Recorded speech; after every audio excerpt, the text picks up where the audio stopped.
నమస్కారం. కథను వినబోయే శ్రోతలకు చందమామ కథలు బై ఆర్కే స్వాగతం. ప్రస్తుతం చెప్పబోయే కథ పేరు రాజసత్కారం. ఒక గ్రామంలో గోవిందుడు అనే యువకుడు ఉండేవాడు. అతని బుద్ధి చాలా సునిశ్చితమైనది. కానీ మనిషి చాలా దుర్బలుడు కావటాన శారీరక శ్రమ ఎక్కువ చేయలేకపోయేవాడు. గ్రామీణ జీవితంలో శారీరక శ్రమకు ఎక్కువ విలువ ఉంటుంది కనుక గోవిందుడు పనికిమాలినవాడుగా పరిగణించబడుతూ ఉండేవాడు.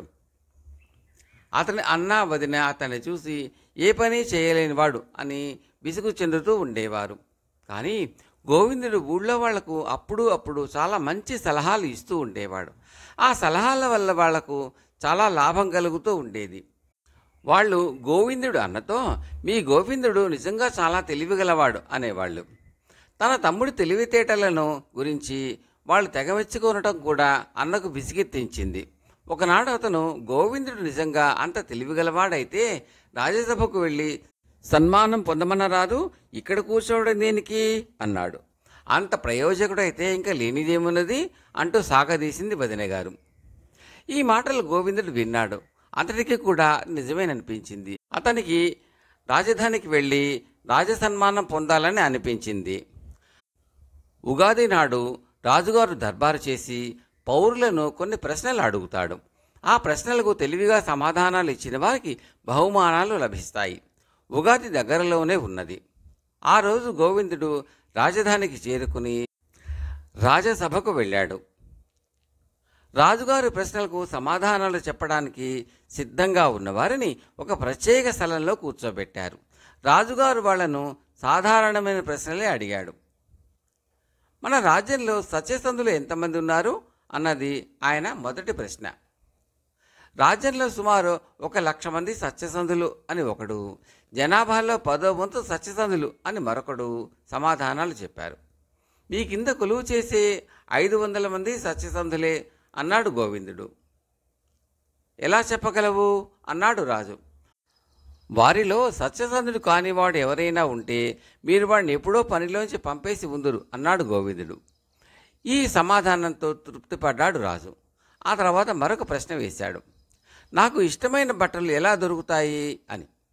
ప్రజలు మీకు కానుక పెడతారు అని ఒకడు, పత్తి నుంచి వస్తాయి అని మరొకడు, ఇలా తలా ఒక సమాధానము చెప్పారు.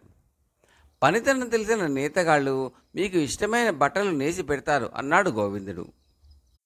తర్వాత రాజుగారు మరొక ప్రశ్న వేశాడు. అదేంటంటే, ఎవరూ నమ్మలేని అబద్ధం చెప్పాలి అని. నాకు చాలా తలనొప్పిగా ఉంది అన్నాడు ఒకడు. నేను గాలిలో ఎగిరాను అన్నాడు మరొకడు. నా కాళ్ళు విరిగి మళ్ళీ చూస్తూ ఉండగానే అతుక్కున్నాయి అన్నాడు ఇంకొకడు. ఈ సభలో ఉన్న వాళ్ళు అందరూ గేదెలు అన్నాడు గోవిందుడు. ఈ విధంగా కొంతసేపు వినోద కాలక్షేపం జరిగాక రాజుగారు సభలో కొందరికి బహుమానాలు ఇప్పించాడు. గోవిందుడికి కూడా బహుమానం వచ్చింది. కానీ ఏమంత గొప్ప బహుమానం కాదు.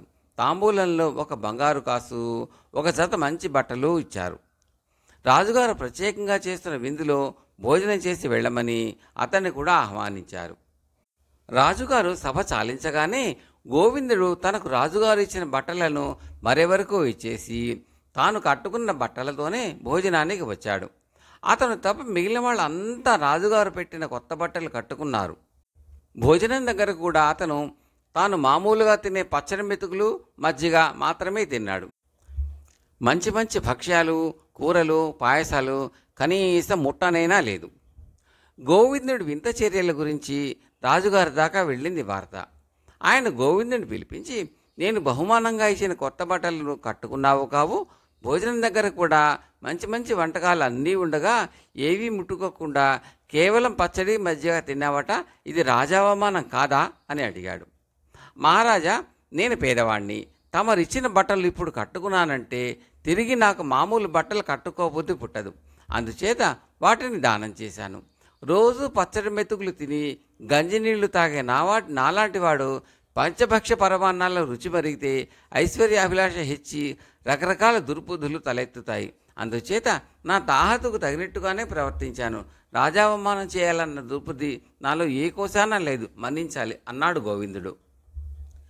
నేను ఇప్పించిన బంగారు కాసు కూడా దానం చేసేశావా అని రాజు అడిగాడు.